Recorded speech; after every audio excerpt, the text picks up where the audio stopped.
আপনারা দেখছেন ২১শে টেলিভিশন। আক্রান্ত ছড়ালো ১৬ লাখ, একদিনে শনাক্ত ৩,৯৪৬, আরও ৩৯ মৃত্যু। ১০ কোটি টাকার নকল হ্যান্ড স্যানিটাইজার জব্দ, ভ্রাম্যমাণ আদালতে ৪ জনের জেল জরিমানা।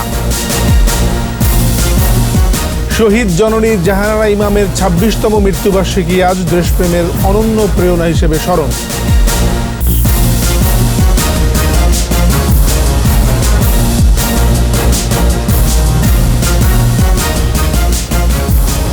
শুনছিলেন ফার্স্ট সিকিউরিটি ইসলাম ব্যাংক লিমিটেড সংবাদ শিরোনাম। আমন্ত্রণ জানাচ্ছি রাতের ২১শে সংবাদে। আপনাদের সাথে আছি আমি এমএজি ওসমানী।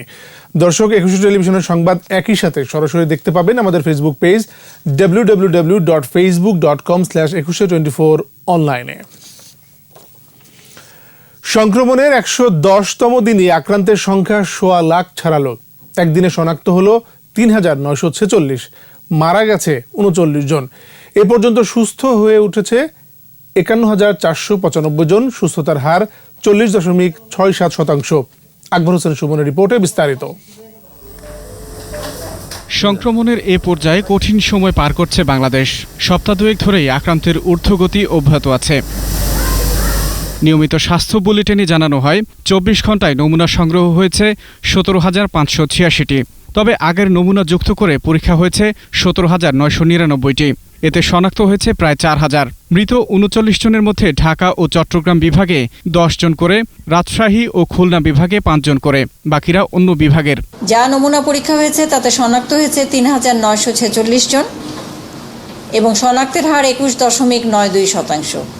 এ পর্যন্ত শনাক্ত হয়েছে ১,২৬,৬০৬ জন। ২৪ ঘণ্টায় মৃত্যুবরণ করেছেন ৩৯ জন। শনাক্ত বিবেচনায় মৃত্যুর হার ১.২৮%। এ পর্যন্ত মৃত্যুবরণ করেছেন ১,৬২১ জন। কোভিড যুদ্ধে সম্মুখ যোদ্ধাদের প্রতি কৃতজ্ঞতা জানিয়ে সবাইকে আরও বেশি সচেতন হওয়ার অধিদপ্তর। তাদের এই আক্রান্ত এবং মৃত্যুবরণের কথা স্মরণ করে আমরা যেন প্রত্যেককেই সচেতন হই, সতর্ক হই, আমরা যেন আর কাউকে না হারাই এই কোভিড বা করোনা ভাইরাসে আক্রান্ত হয়ে। সংক্রমণ প্রতিরোধে নির্দেশিত ব্যবস্থা মেনে চলারও আহ্বান জানানো হয় স্বাস্থ্য বুলেটিন থেকে। ১০০% মাস্ক পরা নিশ্চিত না করা গেলে এই করোনা ভাইরাসকে আসলে প্রতিরোধ করা যাবে না। আকবর হোসেন সুমন, ২১শে টেলিভিশন, ঢাকা। রাজধানীর রায়েরবাগের এলাকার একটি বাড়ি থেকে ১ লাখ বোতল নকল হ্যান্ড স্যানিটাইজার জব্দ করেছে র্যাব। এ সময় ৩ জনকে ২ বছর করে জেল ও বাড়ির মালিককে ২ লাখ টাকা জরিমানা করে ভ্রাম্যমাণ আদালত। জব্দ করা নকল হ্যান্ড স্যানিটাইজারের মূল্য ৮ থেকে ১০ কোটি টাকা বলে জানিয়েছে র্যাব। বিস্তারিত আহমদ বাবু রিপোর্টে। করোনা ভাইরাসের প্রভাবে রাজধানী সহ সারা দেশে চাহিদা বেড়েছে হ্যান্ড স্যানিটাইজার, আর এই সুযোগ কাজে লাগাচ্ছে জালিয়াত চক্র। এমন এক জালিয়াত চক্রকে ধরতে রাজধানীর উত্তর রায়েরবাজার এলাকায় অভিযান চালায় র্যাব এবং ওষুধ প্রশাসন অধিদপ্তর। এ সময় ১ নম্বর রোডের ১৪ নম্বর বাসা থেকে ১ লাখ বোতল নকল হ্যান্ড স্যানিটাইজার জব্দ করা হয়। প্রতিষ্ঠানটির মালিক কাজী মুন্না স্বীকার করলেন, মিটফোর্ড থেকে রং এবং অন্যান্য কেমিক্যাল কিনে এসব হ্যান্ড স্যানিটাইজার তৈরি করছেন। মিটফোর্ডে যা দেখি যে এরকম কেমিক্যাল বিক্রি করতেছে, তো ওইগুলো আইনে আমি আর কি বোতল করি, পল্টন থেকে স্টিকার বানায় আনছি আর কি। ব্লু কালারটা আর হচ্ছে একটা লেমন ফ্লেভার, এটা আমার দেওয়া আর কি, আর বাদবাকি দেওয়া ওদের মিটফোর্ডের। ওষুধ প্রশাসন বলছেন, নকল এসব হ্যান্ড স্যানিটাইজার ব্যবহার করলে বিভিন্ন ধরনের চর্মরোগ হওয়ার মারাত্মক ঝুঁকি রয়েছে। কেমিক্যালগুলো পাওয়া গেছে যেটা মানব স্বাস্থ্যের জন্য খুবই ক্ষতিকর। এগুলো ব্যবহার করা এই যে স্কিনে ক্যান্সার সহ এবং পার্মানেন্ট ড্যামেজ হতে পারে। র্যাব জানিয়েছেন, এরই মধ্যে কয়েক কোটি টাকার নকল হ্যান্ড স্যানিটাইজার বাজারজাত করেছে প্রতিষ্ঠানটি। তাদের কাছে ওষুধ প্রশাসন অধিদপ্তরের এনওসি নাই।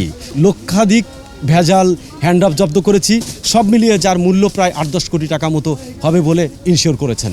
প্রত্যেককে ২ বছরের বিনাশ্রম কারাদণ্ড প্রদান করা হয়েছে। আব্দুল মান্নান ভূঁইয়া, তাকে ২ লক্ষ টাকা জরিমানা প্রদান করা হয়েছে। এ ধরনের অভিযান অব্যাহত থাকবে বলে জানান র্যাব। আমরা গোয়েন্দা তথ্য সংগ্রহ করছি এবং অভিযান করব। আহমদ বাবু, ২১শে টেলিভিশন, ঢাকা। স্বাস্থ্যবিধি ও সামাজিক দূরত্ব মেনে এবছর কোরবানির পশুর হাট বসবে, জানিয়েছেন স্থানীয় সরকার পল্লী উন্নয়ন সমবায় মন্ত্রী তাজুল ইসলাম। সচিবালয়ে অংশজনদের সাথে ভার্চুয়াল বৈঠকের পর ভিডিও বার্তায় কথা বলেন তিনি। ঈদুল আজহাকে সুন্দরভাবে উদযাপনের জন্য পশুর হাট বসবে, সুনির্দিষ্ট জায়গাতে, স্বীকৃত জায়গাতে স্বাস্থ্যবিধি মেনে তা পরিচালনা করা হবে। এ বিষয়ে বিস্তারিত আলোচনা হয়েছে এবং প্রয়োজনীয় আমাদের নির্দেশনা দেওয়া হয়েছে। পশুর হাটের নিরাপত্তা এবং পশু বিক্রয় এবং গন্তব্যে পৌঁছা এই সমস্ত সার্বিক বিষয়ে আমরা প্রারম্ভিক সভা করেছি। এরপরও আরও কয়েকটি সভা হবে এবং স্বরাষ্ট্র মন্ত্রণালয়ও এই বিষয়ে একটি সভা করেন। মাননীয় প্রধানমন্ত্রীর মন্ত্রণালয়ে প্রধানমন্ত্রীর অফিস থেকেও একটি সভা করা হয়। মিলিতভাবে সবাই স্ব স্ব জায়গা থেকে আমরা আমাদের সচেতনতার সহিত দায়িত্ব পালন করব। করোনার প্রভাবে আশঙ্কার চেয়েও বেশি ক্ষতির মুখে পড়তে যাচ্ছে বিশ্ব অর্থনীতি।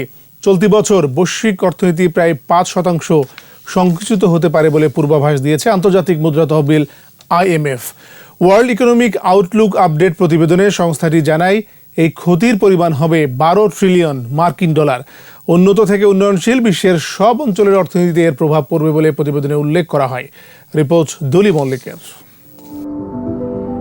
করোনার প্রভাবে থামে উৎপাদনের চাকা, থমকে দাঁড়ায় অর্থনীতি। এবার বিশ্ব অর্থনীতি নিয়ে নতুন করে সতর্কবার্তা দিল IMF। ওয়ার্ল্ড ইকোনমিক আউটলুকের প্রতিবেদনে সংস্থাটি জানায়, চলতি বছরে বিশ্ব অর্থনীতিতে মন্দার যে পূর্বাভাস দেওয়া হয়েছিল, প্রথম 6 মাসে প্রকৃত ক্ষতির পরিমাণ অনেক বেশি। এপ্রিলের তথ্য বলছে 2020 সালে বিশ্ব অর্থনীতি 3% সংকুচিত হবে। নতুন বার্তায় যা দাঁড়িয়েছে 4.9%। Compared to our April World Economic Outlook, we are now projecting a deeper recession in 2020 and a slower recovery in 2021. বড় অর্থনীতির দেশও মহামারী থেকে রক্ষা পাবে না বলে জানায় সংস্থাটি। উন্নত দেশগুলোর মধ্যে যুক্তরাষ্ট্রে 8%, যুক্তরাজ্যে 10.2% ও ফ্রান্সের অর্থনীতি 12.5% সংকুচিত হতে পারে। এশিয়ার উদীয়মান ও উন্নয়নশীল দেশগুলোর মধ্যে ভারতের অর্থনীতি 4.5% সংকুচিত হবে। আসিয়ানভুক্ত দেশগুলোর ক্ষেত্রে যা হবে 2%। 2008-এর বিশ্বমন্দার চেয়েও এটি বড় অর্থনৈতিক সংকট উল্লেখ করে এই ক্ষতি পুনরুদ্ধার খুব একটা সহজ হবে না বলেও জানায় সংস্থাটি। তবে 2021 সালে বিশ্ব অর্থনীতি ঘুরে দাঁড়াবে ও প্রবৃদ্ধি 5.4% হবে বলে পূর্বাভাস দিয়েছে IMF। দুলি মল্লিক, 21 টেলিভিশন। শহীদ জননী জাহানারা ইমামের 26তম মৃত্যুবার্ষিকী শুক্রবার। 1994 সালের এই দিনে ক্যান্সারে আক্রান্ত হয়ে চিরবিদায় নেন এই সংগ্রামী মা। দেশপ্রেম, ত্যাগ ও সংগ্রামের অনন্য এক প্রেরণা হিসেবে তাকে স্মরণ করছে পুরো জাতি। 1929 সালে 3 মে মুর্শিদাবাদের সুন্দরপুরে জন্ম শহীদ জননী জাহানারা ইমামের। ডাকনাম জুরু। যুক্তরাষ্ট্রে ও ঢাকা বিশ্ববিদ্যালয় থেকে ডিগ্রি অর্জন করেন।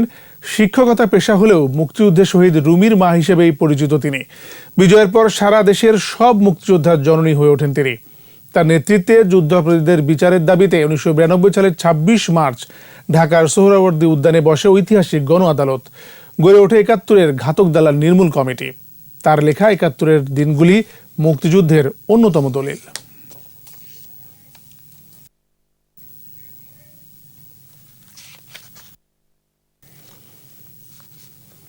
আমাদের বিশেষ আয়োজন আসুন বাংলাদেশে।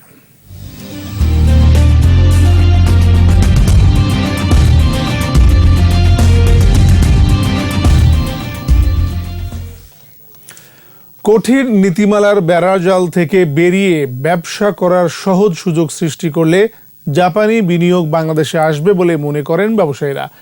কঠিন নীতিমালার কারণে অতীতে অনেক জাপানি বিনিয়োগকারী প্রতিষ্ঠান মুখ ফিরিয়ে নিয়েছে। ব্যবসায়ীরা বলছেন, করোনা পরবর্তী সময়ে বাংলাদেশের সামনে এখন সুযোগ এসেছে সব বাধা দূর করে বিনিয়োগ আকর্ষণের। পররাষ্ট্রমন্ত্রী বলছেন, সবকিছু বিবেচনায় নিয়েই কাজ করছে সরকার। রিপোর্টে আরো জানাচ্ছেন মোহাম্মদ নুরুন নবী। বাংলাদেশের পরীক্ষিত বন্ধু জাপান দীর্ঘ পথ চলায় সবসময় পাশে থেকেছে দেশটি। একসময় মৈত্রী ভিত্তিতে আর এখন সরাসরি অবকাঠামো উন্নয়নে যুক্ত দেশটির উন্নয়ন সংস্থা জাইকা। এবার বিনিয়োগ বাড়াতে চেষ্টা চালিয়ে যাচ্ছে আরেকটি জাপানি সংস্থা জেট্রো। দীর্ঘ সময় ধরে বেশ কিছু জাপানি প্রতিষ্ঠান বাংলাদেশে কাজ করছে। আরও অনেক বেসরকারি কোম্পানি বিনিয়োগে আগ্রহী। তবে জাপানিরা সব কাজেই দ্রুত শেষ করতে চায়, আর সেখানেই বাধা। বাংলাদেশের সময় সাপেক্ষ নীতি ও আমলাতান্ত্রিক জটিলতাই যেন পথের কাঁটা। আর তাই ভ্যাট, ট্যাক্স, কর্পোরেট ট্যাক্স সহ কিছু সুযোগ সুবিধা অন্যান্য দেশের সাথে মিলিয়ে সহজ করার তাগিদ ব্যবসায়ীদের। কি কি জিনিস জাপানিজ বিনিয়োগকারীরা চাচ্ছেন, এখানে যে বিনিয়োগকারীরা আছেন তারা কি ধরনের সমস্যার কথা বলছেন এবং কি কি নতুন জিনিস তাদেরকে দেওয়া হলে নতুন বিনিয়োগকারীরা ইন্টারেস্টেড হবেন, নীতি যখন তারা দেখে এটা যাতে লং টার্ম থাকে। শুধুমাত্র এসব কারণেই বারবার কাছে এলেও ধরা দেয়নি জাপানি বিনিয়োগ। যদিও প্রায় একই ভৌগোলিক অবস্থানে থেকে ভিয়েতনাম, কম্বোডিয়া, থাইল্যান্ড, ইন্দোনেশিয়ার মতো দেশ বরাবরই আকর্ষণে থাকে জাপানি বিনিয়োগকারীদের। কর্পোরেট ট্যাক্স যেমন বাংলাদেশে বেশ হাই, এগুলি একটু অন্যান্য দেশের সাথে মিলিয়ে একটু দেখা উচিত যে সেটাকে কোনো রকমের কোনো চেঞ্জ আনা যায় কিনা। পররাষ্ট্রমন্ত্রী জানালেন বিষয়টি সরকারের নজরে আছে। একাধিক দফতরে ঘোরাঘুরি বন্ধ করতে ওয়ান স্টপ সার্ভিস দেওয়া হবে বলেও জানান তিনি। আমার দেশে একটা কোম্পানি রেজিস্ট্রেশন করতে একেবারে বহু কষ্ট করতে অনেক দিন লাগে, অনেক বাধ্যবাধকতা, আমাদের ডকুমেন্টেশনের সাবমিশনের বহু রকম রকমারি জিনিস, এইসবে ওরা মেজাজ করে চলে যায়। সবকিছুই সহজ করা গেলে করোনা পরবর্তী সময়ে খুলবে জাপানি বিনিয়োগের পথ। আমরা 176 থেকে 168 নাম্বার র্যাঙ্কিংয়ে আসছি, তবে আমরা যাদের সাথে কম্পিট করতেছি তারা আমাদের থেকে অনেক ভালো। মোহাম্মদ নুরুন নবী, একুশে টেলিভিশন, ঢাকা। স্বাস্থ্যবিধি মেনে চলুন, সুস্থ থাকুন। নিচ্ছি বিরতি, যখন ফিরছি তখন অন্যান্য খবরের সঙ্গে আরো থাকবে। মানুষকে বাঁচানোই একমাত্র রাজনীতি বললেন ওবায়দুল কাদের, চিকিৎসা না পাওয়ার অভিযোগ ফখরুলের। আবার আমন্ত্রণ রাতের 21 সংবাদে। করোনা থেকে মানুষকে বাঁচানোই এখন একমাত্র রাজনীতি বলেছেন আওয়ামী লীগের সাধারণ সম্পাদক ওবায়দুল কাদের। বৃহস্পতিবার সরকারি বাসভবনে সড়ক পরিবহন ও সেতুমন্ত্রী বলেন, নেতিবাচক ও অন্ধ সমালোচনার নির্ভর রাজনীতির জন্যই বিএনপির দেয়ালে পিঠ ঠেকে গেছে। বিএনপি মহাসচিব সরকারের বিরুদ্ধে বরাবরের মতো বিরূপ সমালোচনা করতে গিয়ে বিরাজনীতিকরণের অভিযোগ এনেছে। আমরা তাকে স্পষ্টভাবে বলতে চাই, এ সংকটকালে সরকার তো কোনো রাজনীতি করছে না, এমনকি আওয়ামী লীগও এ সময়ে কোনো রাজনৈতিক কার্যক্রম করছে না। এখন রাজনীতি হচ্ছে করোনা সংক্রমণ রোধ ও মানুষকে বাঁচানো। সরকারের সমন্বয়হীনতা এবং অদূরদর্শী সিদ্ধান্তের কারণে দেশে করোনা পরিস্থিতির ভয়াবহতা বাড়ছে বলে অভিযোগ করেছেন বিএনপির মহাসচিব মির্জা ফখরুল ইসলাম আলমগীর। ভিডিও কনফারেন্সে বিএনপির মহাসচিব বলেন, করোনা ভাইরাসের চেয়ে মানুষের মাঝে চিকিৎসা না পাওয়ার আতঙ্কই বেশি। আজকে গোটা জাতির কাছে না, সমগ্র বিশ্বের কাছে এটা প্রমাণিত হয়ে গেছে যে বাংলাদেশ করোনা ভাইরাস মোকাবেলার জন্য প্রস্তুত ছিল না এবং তারা সেটাকে পুরোপুরিভাবে ব্যর্থ হয়েছে এটাকে মোকাবেলা করতে। এরা আমাদের কথা নয়, এ তো চীনা বিশেষজ্ঞরা যারা এসেছিল তারাই তো বলে গেছে যে তাদের কোনো প্রতিরোধ পরিকল্পনাই ছিল না। করোনা পরিস্থিতিতে বিশ্বের বিভিন্ন দেশের প্রবাসী শ্রমিকদের সহায়তা করতে বাংলাদেশের মিশন প্রধানদের আহ্বান জানান পররাষ্ট্রমন্ত্রী ডক্টর এ.কে. আব্দুল মোমেন। মধ্যপ্রাচ্যের 9টি দেশের রাষ্ট্রদূত ও মিশন প্রধানদের সাথে ভিডিও কনফারেন্সে মন্ত্রী প্রবাসী শ্রমিকদের রেমিটেন্স যোদ্ধা উল্লেখ করেন। প্রবাসীদের কেউ যেন না খেয়ে থাকে সেটা নিশ্চিত করার তাগিদ দিয়ে হঠাৎ চাকরিচ্যুত না হওয়ার বিষয়টিও নিশ্চিত করতে বলেন। প্রবাসীদের কেউ দেশে ফিরতে চাইলে তাদের ধাপে ধাপে ফেরত আনা হবে বলেও জানান মন্ত্রী। কৃষিখাতে বাঙালি শ্রমিকদের দক্ষতা তুলে ধরে করোনা পরবর্তী বিশ্বে তারা গুরুত্বপূর্ণ ভূমিকা রাখতে পারে বলে আশা প্রকাশ করেন তিনি। অর্থ পাচার ও ভিসা বাণিজ্যের অভিযোগে কুয়েতে গ্রেপ্তার লক্ষ্মীপুর 2 আসনের স্বতন্ত্র সাংসদ শহীদ ইসলাম পাপলুকে রিমান্ডে টানা 17 দিন জিজ্ঞাসাবাদ শেষে কারাগারে পাঠানো হয়েছে। মঙ্গলবার তাকে 21 দিনের জন্য কুয়েতের কেন্দ্রীয় কারাগারে পাঠানোর আদেশ দেওয়া হয়। পাপলুর পাশাপাশি তার মালিকানাধীন কুয়েতিয়া গ্রুপের কর্মকর্তা মুর্তজা মামুনকেও কারাগারে পাঠানো হয়েছে। গত 6 জুন কুয়েতের মুররিফ থেকে গ্রেপ্তার করা হয় পাপলুকে। আটকের পরদিন থেকে তাকে রিমান্ডে নিয়ে জিজ্ঞাসাবাদ করা হচ্ছিল।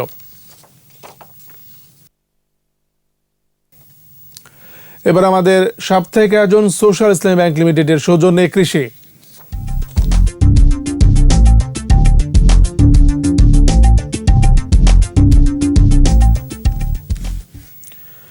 টাঙ্গাইলে বেগুনি পাতার ধানের ভালো ফলন হয়েছে। প্রতি বিঘাতে ধান হয়েছে 23 মণ করে। টাঙ্গাইলের এই ধান পরীক্ষামূলকভাবে চাষ করা হয়। ধানটির সফল চাষ ও ভালো ফলনের জন্য এরই মধ্যে স্থানীয় কৃষকদের মধ্যে সাড়া ফেলেছে। টাঙ্গাইল কৃষি বিভাগ বলছে হেক্টর প্রতি 6 টন ও বিঘা প্রতি 23 মণ ধান উৎপাদিত হয়েছে। এর অন্যতম বৈশিষ্ট্য হলো এর রোগ প্রতিরোধ ক্ষমতা অনেক বেশি। স্বল্প সময়ে বেশি ধান হওয়ায় এই ধান চাষে অনেকেই আগ্রহী হয়ে বীজ নিয়ে যাচ্ছে। ফলে অনেক ভালো হওয়ায় কৃষক পর্যায়ে এর চাহিদা বেড়েছে। আগামী মৌসুমে আবাদ অনেক বৃদ্ধি পাবে। কৃষি বিভাগের পক্ষ থেকে বেগুনি পাতার ধান চাষে সব রকম সহযোগিতা করা হবে। এবার বাণিজ্য সংবাদ।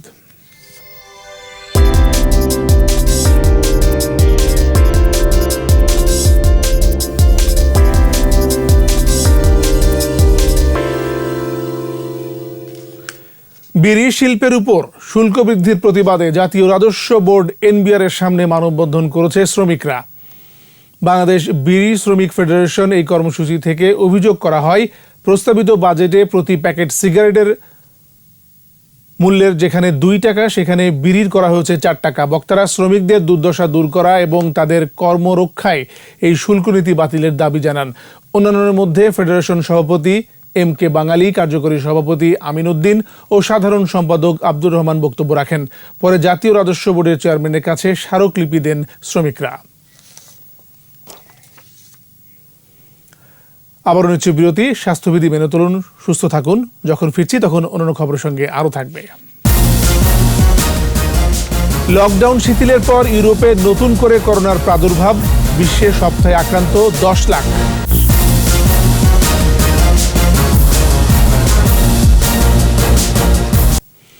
আর এর সাথে শেষ করছি রাতের 21 সংবাদ। যাবার আগে ফার্স্ট সিকিউরিটি ইসলাম ব্যাংক লিমিটেড সংবাদ শিরোনামগুলো আরও একবার। আক্রান্ত ছড়ালো 1.25 লাখ। একদিনে শনাক্ত 3,946 আর 39 মৃত্যু। 10 কোটি টাকার নকল হ্যান্ড স্যানিটাইজার জব্দ। ভ্রাম্যমাণ আদালতে 4 জনের জেল জরিমানা। শহীদ জননী জাহানারা ইমামের 26তম মৃত্যুবার্ষিকী আজ। দেশপ্রেমের অনন্য প্রেরণা হিসেবে স্মরণ।